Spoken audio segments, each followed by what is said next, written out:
Okay, we're going to do another compound inequality. This one's actually written in a split format. So, we've got the and there, which really means whenever they're split by the and or the or, you're really just solving one inequality twice. Okay? Guys, I do apologize for my handwriting. Normally I make these videos on the smart board and it's a little bit neater. I'm trying to do them real quick on the iPad and, it's not the greatest. So hopefully you can read what I'm writing. All right, we are just going to start.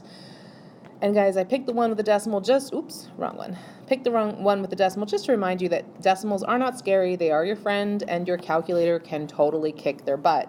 So subtract 9.02. Remember, you're trying to isolate your variable. So subtract 9.02 here.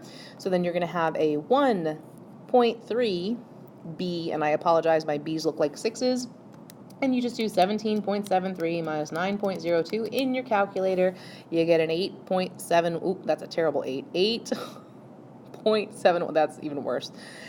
So 8.71, and then all you're going to do is divide by 1.3. And it's nice because we are dividing by a positive number. So since we are dividing by a positive number, we do not have to worry about flipping our inequality sign. So 8.73 divided by 1.3, nope, 8.71 divided by 1.3, I apologize.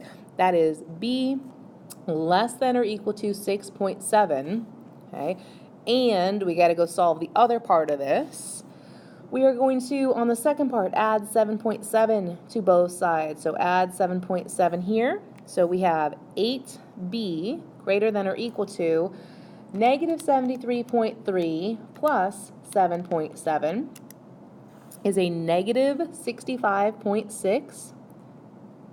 Oops, negative 65.6. Sorry about that. And then you are dividing by, switching over to colors. So dividing by 8. And remember, I know that we are dividing into a negative number, but we are dividing by a positive. So all you have to do then is divide, do not flip your number. So negative 65.6 divided by 8 is a negative 8.2. Now, you can graph this separately, but remember, because this is you will graph this separately, but because this is an and, it's written separately, but it can actually be written together. So I'm going to shrink this down just a little bit so I got some more room to write. And when you want to write it together as one, what you're going to do is take the smaller of the two numbers. And obviously, negative 8.2 is smaller than 6.7.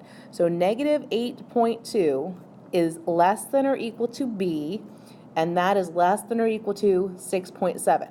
So you can leave it like this. This line right here is technically correct, but then this line right here is also correct.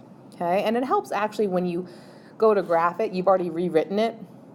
And of course, I made a very tiny graph, and I'm going to have to try to get the 8.2 and the 6.7.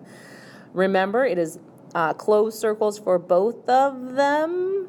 Oh, we're roughly close there. I'm sorry, guys. And a 6.7 there. There's closed circle over there, and then just a line in between. Neither one of your lines, if you graph them separately, neither one of your lines should extend past either of those 2 points, okay? So that's kind of why I rewrote it here, so that when I go to graph it, I know where I'm starting and stopping, or starting and stopping. I went backwards with that, okay? So we'll do another compound inequality, and then I'll switch over to some of the absolute value inequalities.